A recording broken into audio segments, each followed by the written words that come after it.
नमस्कार, अपना प्रदेश उत्तर प्रदेश उत्तराखंड देख रहे हैं आप। मैं हूं आपके साथ पूजा मोहन पांडे। बुलेटिन की शुरुआत बड़ी और अहम जानकारी के साथ करेंगे। योगी कैबिनेट की बैठक हुई है, कई अहम प्रस्तावों पर मोहर लग सकती है। लोक भवन में ये बैठक अभी भी चल रही है। बड़ी खबर, अहम जानकारी आपको दे रहे हैं। 5 बजे CM Yogi Adityanath press conference करने वाले हैं। कई अहम प्रस्तावों पर लग सकती है मोहर। योगी कैबिनेट की अहम बैठक है।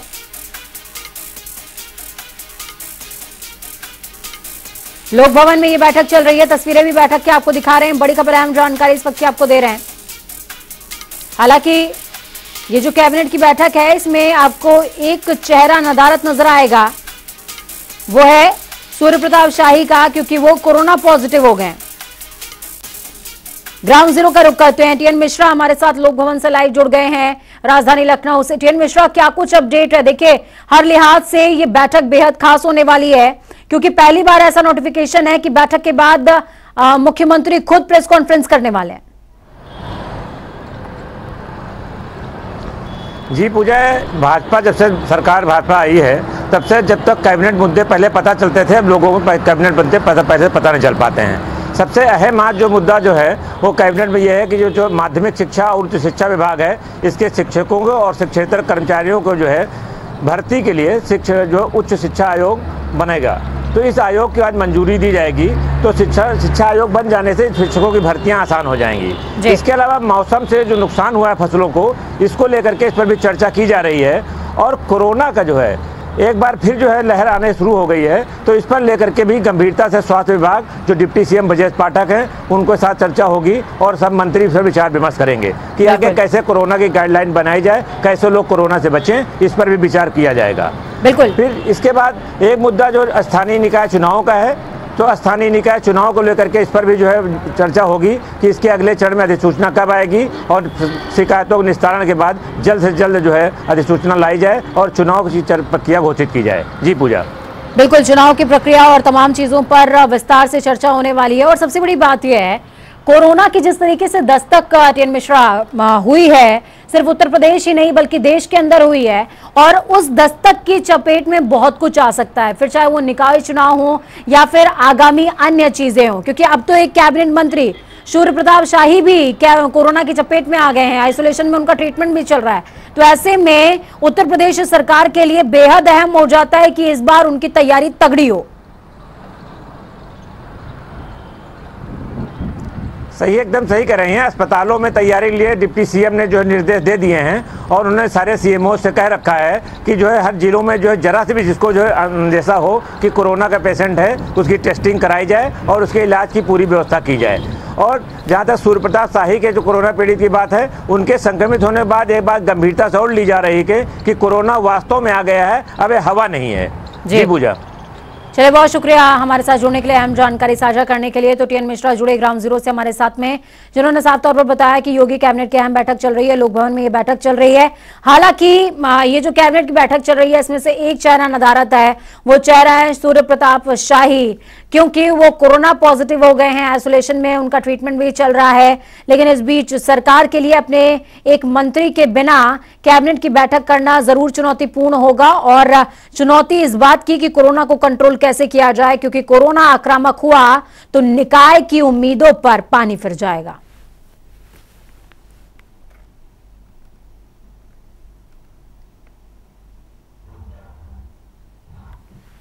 कई अहम प्रस्तावों पर इस दौरान में मोहर लग सकती है। और सबसे बड़ी बात आपको बता रहे हैं कि 5 बजे मुख्यमंत्री खुद प्रेस कॉन्फ्रेंस करने वाले हैं।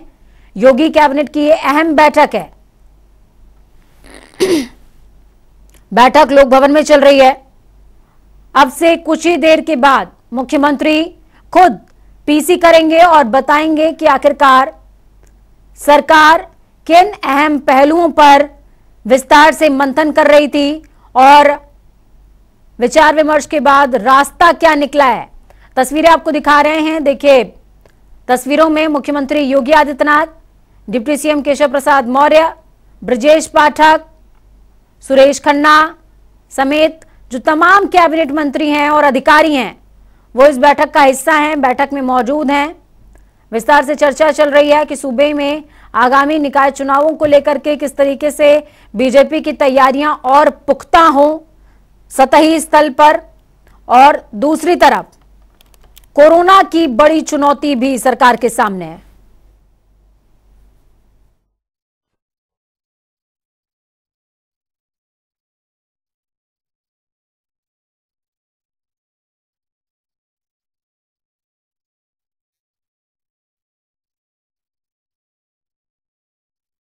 बैठक लोक भवन में ये बैठक हो रही है। योगी कैबिनेट की अहम बैठक में कई अहम प्रस्तावों पर मुहर भी लग सकती है। दूसरी तरफ सपा के राष्ट्रीय महासचिव स्वामी प्रसाद मौर्य ने दशकों पुराना नारा दोहराकर एक बार फिर से धार्मिक विवाद खड़ा कर दिया है। सवाल उठ रहा है कि रामचरितमानस के मुद्दे पर बैकफुट पर आ चुकी सपा के वरिष्ठ नेता का ताजा बयान भी पार्टी के लिए भस्मासुर वाला साबित हो रहा है। स्वामी प्रसाद मौर्य ने अखिलेश यादव के साथ मंच साझा करते हुए रायबरेली में मिले मुलायम काशीराम हवा में उड़ गए जय श्री राम का नारा दोहरा दिया। यह नारा आपको याद दिला दें कि 1993 में जिस दौरान मुलायम सिंह ने जो है बसपा के साथ में गठबंधन किया था, उस दौरान ये नारा दिया था स्वामी प्रसाद मौर्य ने। हालांकि उस दौरान सफाई भी उन्होंने दी थी। उन्होंने कहा कि राम का अपमान करने का इरादा नहीं था, लेकिन आज जब रायबरेली में ये बात उन्होंने दोहराई तो विवाद खड़ा हो गया। इसके बाद उनके खिलाफ रायबरेली में ही मुकदमा दर्ज हुआ है। और ये मुकदमा किसने दर्ज कराया? हिंदू युवा वाहिनी के कार्यकर्ता ने दर्ज कराया। इन्हीं तमाम मुद्दों को लेकर के स्वामी प्रसाद मौर्य से जनता टीवी ने खास बातचीत की है।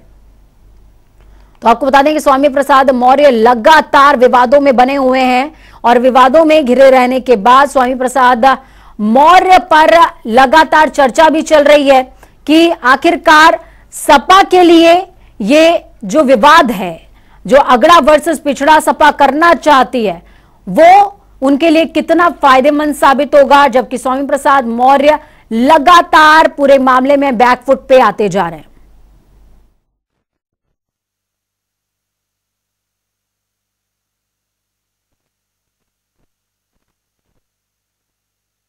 रायबरेली में स्वामी प्रसाद मौर्य के कॉलेज में काशीराम की प्रतिमा का अनावरण हुआ। अनावरण समाजवादी पार्टी के राष्ट्रीय अध्यक्ष अखिलेश यादव ने किया, लेकिन कुछ नारों को लेकर वहां पर एक एफआईआर हो गई है। स्वामी जी हमारे साथ हैं। फिर एक एफआईआर हो गई है रायबरेली में। सरकार मेहरबान है, इसलिए एफआईआर की बौछार लगी है। अब सरकार बोलने की आज़ादी भी छीनना चाहती है। सरकार चाहती है कि जो हम भाषा बोलें वो लोग बोलें। आज अनुसूचित जात, अनुसूचित जनजात, पिछड़ों का आरक्षण खत्म हो रहा है। सरकार चाहती है हम चुप रहें। आज जातीय दुर्भावना से काम हो रहा है। सरकार चाहती है हम चुप रहें। आज पूरे देश को हिंदू मुसलमान के खाई पैदा कर बांटा जा रहा है। सरकार चाहती है हम चुप रहें। तो स्वाभाविक रूप से ये संविधान के द्वारा दिया गया हमारी जो आज़ादी है भावना को प्रकट करने का, विचार को प्रकट करने का, वो हम कैसे रोक सकते हैं? और रही बात, अगर सरकार को एफआईआर कराना ही था तो जब हमने देश की महिलाओं, आदिवासियों, दलितों, पिछड़ों के सम्मान की बात उठाई तो कुछ लोगों ने धर्म की दुहाई देकर के मेरी हत्या कराने के लिए किसी ने 51 करोड़, किसी ने 51 लाख, किसी ने 21 लाख की सुपारी दी। उनके खिलाफ एफआईआर तो नहीं हुई। एक सज्जन ने 5 लाख की तलवार खरीद कर हवा में लहराते हुए कहा, ये मैंने 5 लाख की तलवार इसलिए खरीदी है कि इसी तलवार से मैं स्वामी प्रसाद मौर्य की हत्या करूंगा। एफआईआर नहीं हुई। किसी ने मेरी जीप काटने के लिए 21 लाख, किसी ने 11 लाख की सुपारी दी, उसके खिलाफ एफआईआर नहीं हुई। किसी ने हाथ काटने, नाक काटने, कान काटने की बात कही, उसके खिलाफ एफआईआर नहीं हुई। ये एफआईआर स्वामी प्रसाद मौर्य के खिलाफ हो रही है क्योंकि 93 के सपा बसपा गठबंधन के समय में जो सर्वप्रचलित जुमला था उसको मैंने दृष्टांत के रूप में रखा। सरकार को मुबारक। 1993 वाला। 93। अच्छा, एक बात है, स्वामी प्रसाद मौर्य जब भी दलित पिछड़ों की बात करने लगते हैं, काशीराम की खासकर बात करने लगते हैं, तो क्या मायावती क्यों भड़क जाती हैं? आज भी उन्होंने एक ट्वीट किया और कहा कि ये आप बांटने की राजनीति कर रहे हैं, और पहले भी बांटने की राजनीति होती थी। मुलायम सिंह पर भी उन्होंने आरोप लगाया कुछ, और आप पे फिर एक बार आरोप लगाया कि आप बांट रहे हैं। क्या काशीराम पेटेंट है किसी पार्टी के, या फिर ये लगता है कि समाजवादी पार्टी काशीराम की बात नहीं कर सकती? ये वजह क्या है? कुल मिलाकर के मानवर कांसी राम जी की स्कूल के ही विद्यार्थी सब हैं। मानवर कांसी राम जी के ही मिशन पर काम करने वाले मान्या बहन जी भी हैं, आर के चौधरी भी हैं, एनजी सरोज भी हैं, लालजी वर्मा भी हैं, आर.एस. कुशवाहा भी हैं, रामचंद्र राजभर जी भी हैं, स्वामी प्रसाद मौर्य भी हैं। ऐसे मालूम नहीं बहन जी को छोड़कर जितने भी अगली कतार के योद्धा थे आज सब समाजवादी पार्टी के साथ खड़े हैं। और समाजवादी पार्टी के राष्ट्रीय अध्यक्ष अखिलेश यादव ने सार्वजनिक रूप से इस बात को स्वीकार भी किया कि डॉक्टर अंबेडकर और डॉक्टर लोहिया की लड़ाई एक थी। डॉक्टर अंबेडकर कहते थे कि सो शिष्टों ने बांधी गांठ, पिछड़ा पावे 100 में 60। बाबा साहब डॉक्टर अंबेडकर, मनोहर काशीराम जी इस देश के जितने भी कमजोर, दबे कुचले, पीड़ित, शोषित, मजलूम, दलित, आदिवासी, पिछड़े हैं, उनको सम्मान दिलाया, धन दत्ती शिक्षा सम्मान का अधिकार दिलाया, समता का अधिकार दिया, पढ़ने लिखने का अधिकार दिया, बोलने का अधिकार दिया और मौलिक अधिकार देकर के उनको अपने पैरों पर खड़ा किया। तो मनोहर काशीराम जी, डॉक्टर अंबेडकर, नेताजी मुलायम सिंह यादव, राम मनोहर लोहिया जी के विचारों को एक साथ लेकर के जब हम सब चलने का प्रयास कर रहे हैं तो इसमें किसी को दर्द नहीं होना चाहिए, उनको खुशी होनी चाहिए कि जिन मनोहर काशीराम के विचारों से किसी ने नमस्ते बाबा टाटा बाय बाय कर लिया है, अगर उन मनोहर काशीराम के विचारों को हम लोग आगे बढ़ाने की कोशिश कर रहे हैं तो बहन भी तो खुश होना चाहिए कि जो काम नहीं कर पा रही हैं उसको हम लोग मिलकर के यही टीस तो नहीं है कि जो बसपा के सारे नेता थे, दलितों पिछड़ों के जो नेता थे वो शिफ्ट हो गए सपा में और वोट बैंक जो था वो भाजपा में चला गया, अब मायावती खाली है। क्या इस बात की टीस है अंदर से? अब उनको टीस ये है कि जो काम हम नहीं कर पा रहे थे उसको स्वामी प्रसाद मौर्य, अखिलेश यादव और बहुजन समाज पार्टी के पुराने मनोहर काशीराम के तैयार किए गए योद्धा सब मिलकर करने जा रहे हैं तो टीस तो उनको होगा। लेकिन मनोहर काशीराम के कारवां को बढ़ाना, उनके विचारों को घर घर और जन जन तक ले जाना, हम समझते हैं इसमें बहन जी को तो खुश होना चाहिए था और उनको टिप्पणी करने के बजाय बधाई देनी चाहिए थी कि तुम लोग हमारे साथी रहे हो, ये काम अच्छा कर रहे हो, तुम सबको बधाई। आने वाले समय में लोकसभा का चुनाव है, कैसे देखते हैं, क्या तैयारी है? क्या दलित पिछड़ों की जिस तरह से आप लड़ाई लड़ रहे हैं इसको और धार दी जाएगी अब?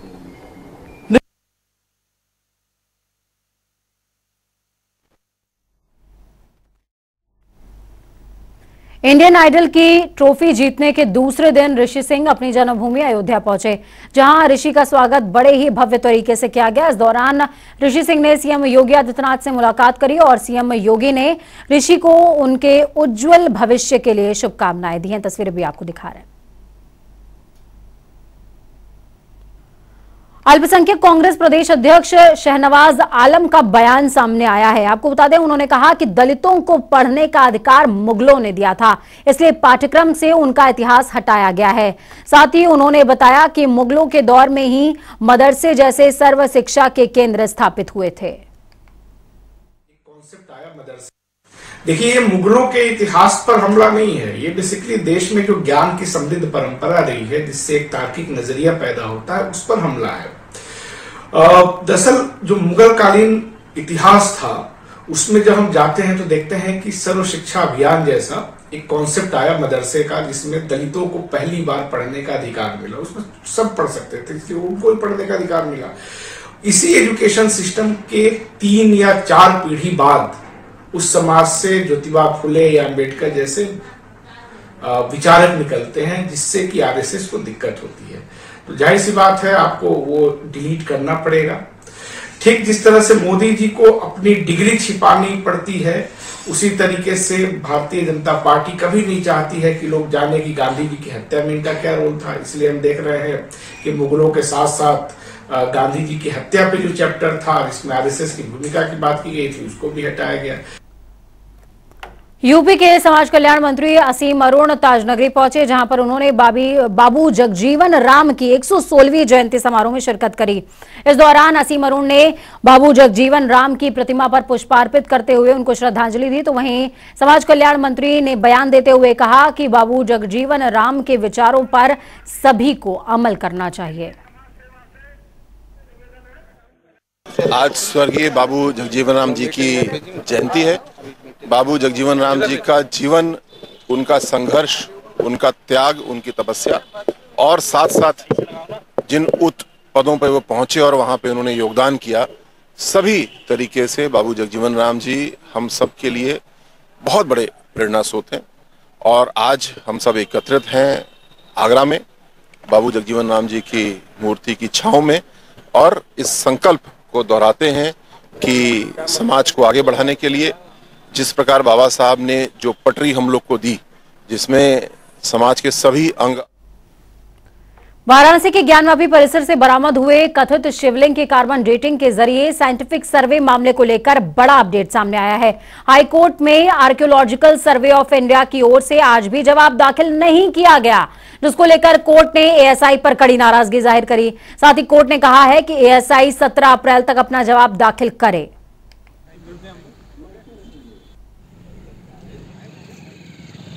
आज सिविल रिवीजन संख्या 114/2022 कोर्ट नंबर 1 माननीय न्यायाधीश अरविंद कुमार मिश्रा की कोर्ट में लगी थी, जिसमें पिछले कई डेटों से माननीय उच्च न्यायालय ने आर्कियोलॉजिकल सर्वे ऑफ इंडिया से बोला था कि आप इसमें अपना जवाब हलफनामा दाखिल करें, जिसके माध्यम से आप ये कोर्ट को बताएं कि कार्बन डेटिंग के लिए कौन कौन सी नई विधियां हैं जिससे बिना शिवलिंग को नुकसान पहुंचाए इसकी जांच की जाए, जिससे कि मुकदमे के लिए जो कि बहुत ज़रूरी था। और इस रिवीजन के माध्यम से हमने ये मांग की थी कि उसकी जांच कराई जाए।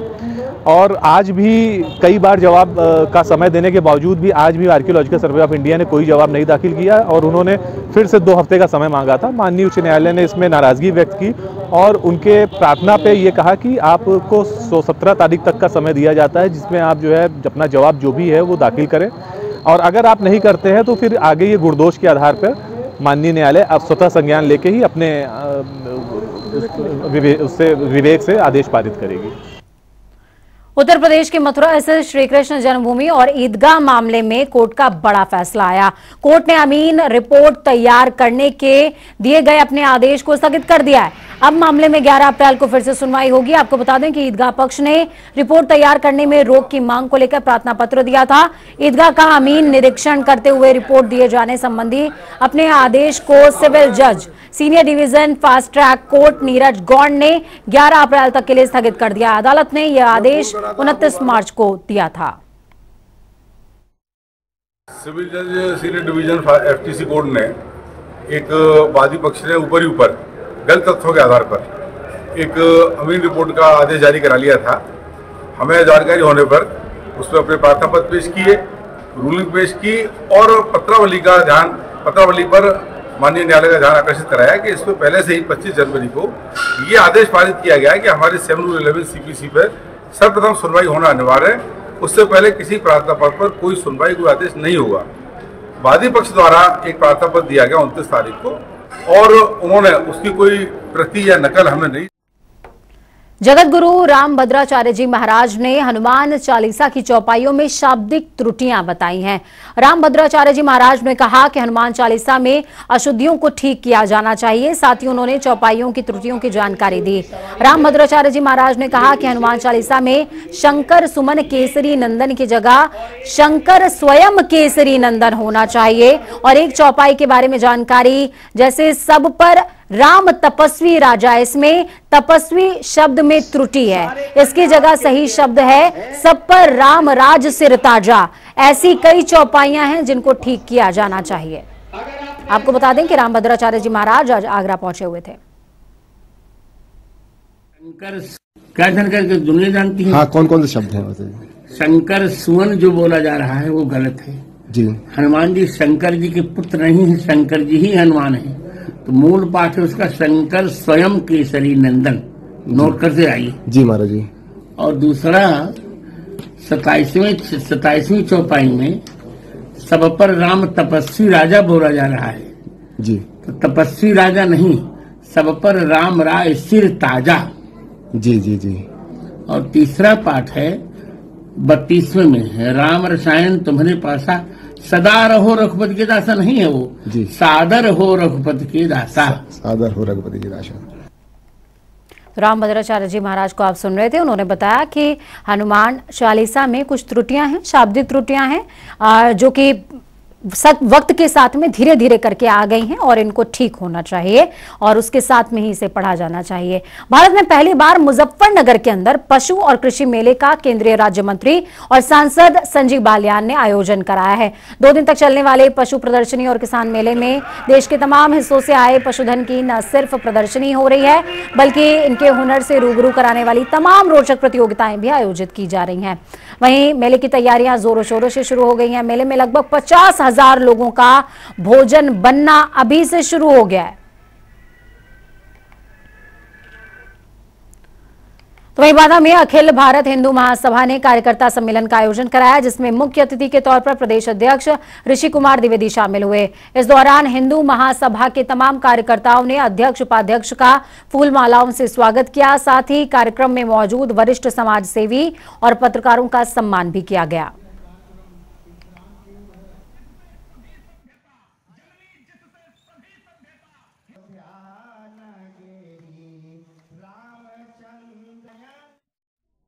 चलिए ग्राउंड जीरो का रुख करते हैं। सीएम योगी आदित्यनाथ कैबिनेट की बैठक कर रहे थे, उनकी अध्यक्षता में यह बैठक हो रही थी। राकेश सचान क्या कुछ कर रहे हैं बैठक के बाद वो आपको सुनाएंगे। पावर नहीं, उसमें 150-200 तक जो जितने लगाए तो चल रहा था। हाँ तो रेट बढ़ गया तो उसी हिसाब से बढ़ाया गया है, उसी हिसाब से विद्युत की। हाँ तो वही बता रहे हैं, उसके 6 गुना लगभग उसका उसी हिसाब से अनुपात है। जो बिजली के रेट बढ़े उसी हिसाब से हम लोगों ने बढ़ा के दिया।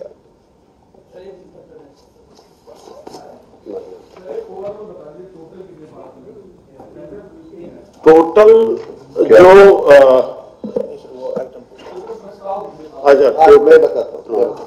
टोटल प्रस्ताव हैं तो तमाम प्रस्तावों से रूबरू करा रहे हैं राकेश सचान। एके शर्मा भी यहां पर मौजूद हैं। खबरों में आगे बढ़ेंगे, उत्तराखंड का रुख करेंगे। गणतंत्र दिवस 2023 की परेड में उत्तराखंड का मान बढ़ाने वाली मानस खंड झांकी को पहला स्थान मिला था, जिसको न सिर्फ प्रदेशवासियों ने बल्कि देशवासियों ने भी काफी सराहा। अब अच्छी खबर यह है कि इस झांकी को आगामी 18 मई तक राज्य के अलग अलग स्थानों पर आम जनता को दिखाया जाएगा। तो वहीं मुख्यमंत्री पुष्कर सिंह धामी ने मानस खंड झांकी को प्रदेश भर में प्रदर्शन के लिए विधिवत पूजा अर्चना के बाद हरी झंडी दिखाकर रवाना किया है। इस दौरान मीडिया से बातचीत करते हुए सीएम धामी ने कहा कि उत्तराखंड राज्य निर्माण के बाद यह पहला मौका रहा जब प्रदेश की झांकी को अन्य प्रतिभागी राज्यों के मुकाबले देश में पहला स्थान मिला। इसलिए कहा जा सकता है कि उत्तराखंड राज्य प्रगति के पथ पर लगातार आगे बढ़ रहा है।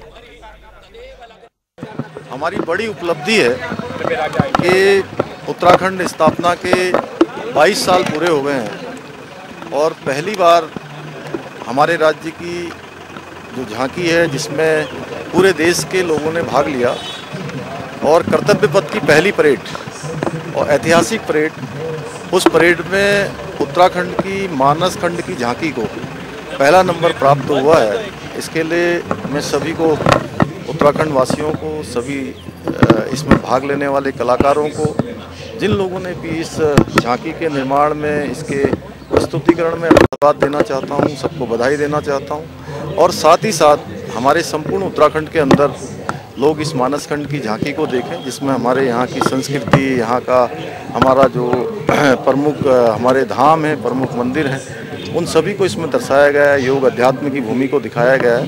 तो उत्तराखंड के संपूर्ण उत्तराखंड सचिवालय में आगामी 4 धाम यात्रा को लेकर समीक्षा बैठक का आयोजन हुआ जिसकी अध्यक्षता पर्यटन मंत्री सतपाल महाराज ने खुद करी है। बैठक में गढ़वाल आयुक्त सुशील कुमार, पर्यटन सचिव सचिन कुर्वे समेत कई आला अधिकारी मौजूद रहे। इस दौरान अधिकारियों को बैठक की तैयारी को लेकर दिशा निर्देश दिए गए। तो वहीं बैठक खत्म होने के बाद पर्यटन मंत्री सतपाल महाराज ने कहा कि बैठक में कई महत्वपूर्ण निर्णय हुए हैं। उन्होंने कहा कि पीडब्ल्यूडी नेशनल हाईवे के अधिकारियों को निर्देश दिए गए हैं कि आगामी 15 अप्रैल तक 4 धाम यात्रा रूटों पर सभी सड़कों पर मरम्मत का काम पूरा हो जाना चाहिए। यात्रा पर अभी हमारी मीटिंग हुई है और बड़ी महत्वपूर्ण मीटिंग है। इसमें फाइनल इंस्ट्रक्शंस दे दिए गए हैं। माननीय मुख्यमंत्री जी के निर्देश भी इसमें जो है प्रसारित कर दिए गए हैं, दे दिए गए हैं। और इसके अंदर विशेषकर जो हमारे खच्चर जो हैं, जो वहां पर ठंडा पानी पीते हैं और मर जाते हैं, उनके लिए ये रखा गया है कि गर्म पानी उपलब्ध हो। उसके लिए जो है गीजर्स हैं वो लगाए जाएंगे ताकि खच्चरों को गर्म पानी मिले। वो मूक जानवर है, उसकी व्यथा कहने को वो बोल नहीं सकता है, तो उसके लिए बड़े हिदायत दिए गए हैं कि भाई आप टिन शेड बनाएं और वहां पर गर्म पानी खच्चरों को उपलब्ध कराएं जिससे किसी खच्चर की मौत ना हो। इसके साथ साथ जो हेलीकॉप्टरों में जो टिकट ब्लैक होते थे उस पर सख्त कार्रवाई हमने की है और इस प्रकार की कोई घटना नहीं होगी। और हमने ये भी कहा है वो सूचना होगी, टेलीफोन नंबर होगा, कोई भी आपको अगर आप देखते हैं कि कोई त्रुटि या कोई उसमें शिकायत है तो आप शिकायत दर्ज करा सकते हैं। बीते दिनों हुई बरसात से कुमाऊं में फसल और बागवानी को भारी नुकसान पहुंचा, लिहाजा प्रशासन तेजी से सर्वे करने में जुटा हुआ है। कुमाऊं कमिश्नर दीपक रावत ने कहा कि कृषि विभाग और तहसील स्तर पर राजस्व कर्मी किसानों की फसलों के नुकसान का सर्वे कर रहे हैं। जैसे ही सर्वे की रिपोर्ट आएगी उसी आधार पर किसानों को तत्काल तुरंत प्रभाव से मुआवजा दिया जाएगा। गौरतलब यह भी है कि पिछले दिनों लगातार हुई बारिश ने किसानों के सामने भारी दिक्कतें खड़ी कर दी। फसल पकने के समय हुई बरसात में गेहूं, आम और अन्य फसलों को भारी नुकसान पहुंचा है। कई खड़ी फसलें गिर गईं। कृषि विभाग और जो हमारी तहसील है दोनों मिलकर करते हैं, कितनी कृषि बोई थी वो सैंपल लेते हैं, कितना नुकसान हो गया वो रिपोर्ट आती है और जो वो मुआवजे के दायरों में आएगा तो उसमें निश्चित रूप से धनराशि दी जाएगी। लोग ऐसे भी थे जिनका नुकसान इस तरह से हो गया कि घर में पानी आ गया, खाने पीने का सामान बह गया या फिर कुछ बिस्तर थे, बर्तन थे वो बह गए। तो उसमें मैंने यही कहा है कि जो अहेतुक धनराशि होती है वो आज शाम तक सबको वितरित कर दीजिए। वक्त यहाँ पर छोटे से ब्रेक का। ब्रेक के उस पार खबरों का सफर लगातार जारी रहेगा। बने रहिए जनता टीवी के साथ, क्योंकि हमें आपकी ताकत, अपना और अपनों का बहुत ज्यादा ख्याल रखिए। नमस्कार।